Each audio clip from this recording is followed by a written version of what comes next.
Salut, ici Jean-François de Sentier du Bonheur et aujourd'hui j'étais en train de préparer un gros tuto sur comment faire son bois, faire son bois c'est-à-dire obtenir du bois de chauffage avec la manière dont je pense que ça doit se faire et puis peut-être le fait de se poser la question de savoir si ça doit se faire aussi parce que ça n'est pas évident que pour toi ce soit quelque chose de rentable.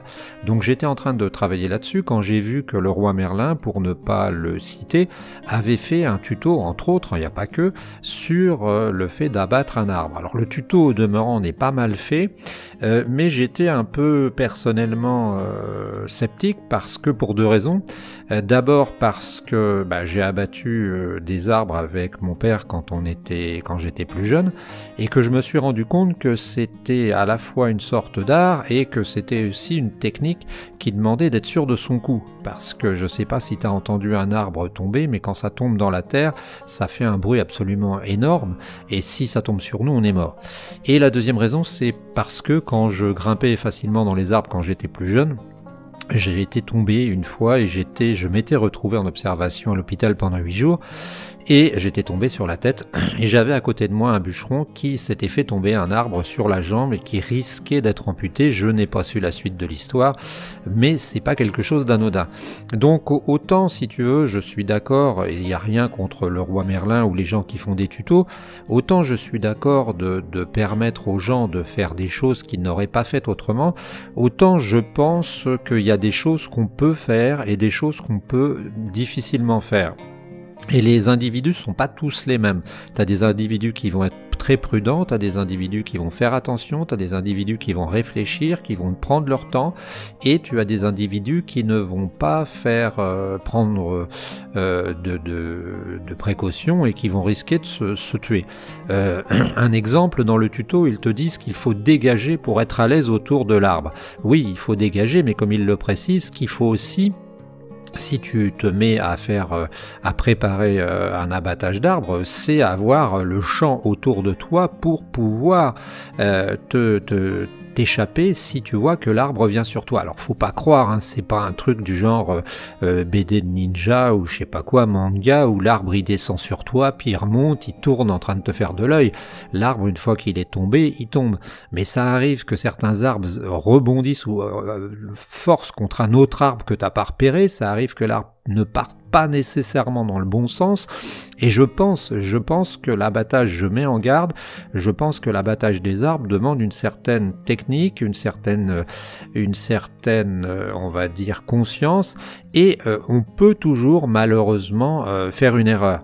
Si tu es en train de bêcher et que par hasard tu te donnes un petit coup de bêche sur le pied, ce qui serait vraiment stupide, tu vas pas en mourir, sauf si tu fais une infection. Si tu es en train d'enfoncer un clou et que tu te donnes un coup de marteau sur ton doigt, c'est pas dramatique. Et là je pense et je trouvais qu'il ne faut pas croire que parce qu'on dispose d'une tronçonneuse, parce qu'elle fonctionne et qu'elle est toute neuve et qu'on a acheté un casque de bûcheron à Leroy Merlin, qu'on peut faire ce genre de choses facilement.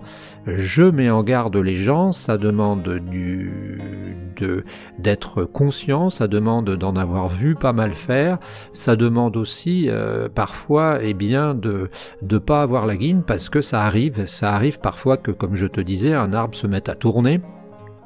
Ça arrive qu'il y a un coup de vent à un moment, il y a plein de raisons qui font que tu peux prendre l'arbre sur le dos. Alors je conseillerais moi, quand on n'est pas sûr de son coup, je veux pas faire de peur à personne, mais quand on n'est pas sûr de son coup, de prendre des cours, d'aller avec des bûcherons, voire même si on a une série d'arbres à abattre, de payer le bûcheron pour la prestation abattage, tout simplement, parce qu'une fois que l'arbre est au sol, on peut avoir des problèmes. C'est vrai qu'on peut couper des branches en tension, coincer le lamier, se faire tomber un bout de tronc sur les jambes, mais grosso modo, à mon avis, on risque beaucoup moins. Donc les tutos sur les abattages des arbres, c'est très bien, mais je pense qu'on devrait vraiment faire beaucoup plus attention et mettre les gens vraiment en garde, parce que si quelqu'un fait ça, c'est pour faire du bois pour aller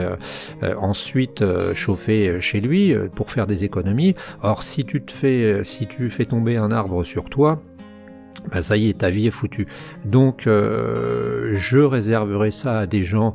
Ou alors tu fais tomber des petits arbres, hein, c'est-à-dire tu prends des arbres de taille presque humaine, hein, des trucs qui font 15 cm de diamètre, bien qu'on puisse se faire mal encore, mais c'est quand même un peu moins énorme.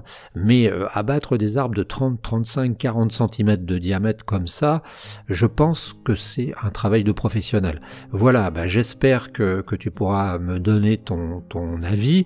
Ça se fait quand, comme moi je le ferai pas, tu vois. Je crois que je me lancerai pas là-dedans si j'avais, bien qu'ayant vu mon père en abattre des dizaines et ayant moi-même fait ça à des moments, je crois que personnellement, si j'avais une vingtaine de peupliers par chez moi, eh bien, je crois que je demanderais à un professionnel de les abattre, quitte à dépenser 300 €, je sais pas combien, pour l'ensemble, mais j'éviterai de prendre ce risque, hein, parce que, comme je te dis, c'est un peu comme quand tu vas avoir un accident, tu ne gères jamais ce qui se passe, souvent c'est multifactoriel, et tu peux pas prévoir tout, il y a des trucs que tu sais pas, et même les professionnels se font avoir. Donc abattage des arbres, oui, pour les gens qui sont professionnels, pour les gens qui ont fait des tutos, qui ont